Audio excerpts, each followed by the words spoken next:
that, you've been using the Milwaukee saw for a while now. What sort of things you've been cutting with it?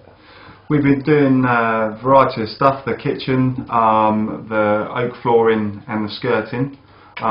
What we found, one of the great benefits with it is on the white vinyl gloss on the kitchen, cutting the mitres on here is imperative. We get a nice clean fine cut, and that saw absolutely does the trick for us.